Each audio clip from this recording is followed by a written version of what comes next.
প্রথমে ভালো করে মাছগুলো ধুয়ে নিছি। এগুলো হচ্ছে সুরমা মাছ, তাই এখানে হলুদ মরিচ আর লবণ দিয়ে এগুলো ভালোভাবে মেখে নিচ্ছি। আর এখন মাখা শেষ হয়ে গেছে, আমি চুলায় ফ্রাই প্যান বসিয়ে দিয়েছি আর তেল দিয়ে দিব।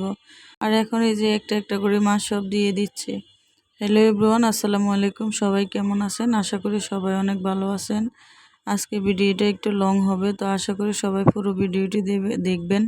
আসলে ভিডিও অনেক কষ্ট করে বানায় আমি না, সবাই অনেক কষ্ট হয় এডিট করতে, তাই সবাই একটু ভিডিওটা পুরো দেখবেন। আমার মাছগুলো ভাজা হয়ে গেছে, তাই এগুলো উঠিয়ে নিচ্ছি। আর এই তেলের মধ্যে দিয়ে দেব পেঁয়াজ মরিচ। তো পেঁয়াজ মরিচগুলো একটু নাড়াচাড়া করে নেব।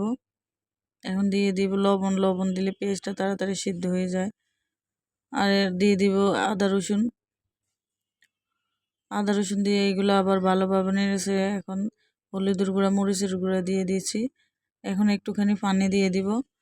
পানি দিয়ে দিয়েছি। এখন দিব একটুখানি জিরা আর হচ্ছে ধনিয়া, এগুলো দিয়ে আবার ভালোভাবে কষিয়ে নিব। আর একটু পানি দিয়ে দিব যাতে ভালোভাবে কষিয়ে নিতে পারি। তো এখন আলু দিয়ে দিব। আর আলুটা আগে সিদ্ধ করে নিচ্ছি, কেননা আলু শক্ত থাকে অনেক সময়, তাই আলুগুলো আগে সিদ্ধ করে নিচ্ছি। তো এখন আলু প্রায় অর্ধেক হয়ে গেছে সিদ্ধ, তাই এখানে আমি একটুখানি পানি দিয়ে দিছি। আর এখানে দিয়ে দিব বেগুন। বেগুনগুলো দিয়ে আবারও একটু নেড়ে ঢাকনা দিয়ে ডেকে দিব। এই তো আমার বেগুন আলু প্রায় অনেক সিদ্ধ হয়ে গেছে। এখন আমি দিয়ে দিব একটুখানি পানি, কেননা এগুলো ভালো করে কষানো হয়েছে, কষিয়ে নিয়েছে ভালোভাবে। পানি দিয়ে দিয়েছি। এখন মাছগুলা দিয়ে দিব। মাছগুলা দিয়ে আবারও ঢাকনা দিয়ে ডেকে দিব। এই তো বেগুনটা হয়ে গেছে।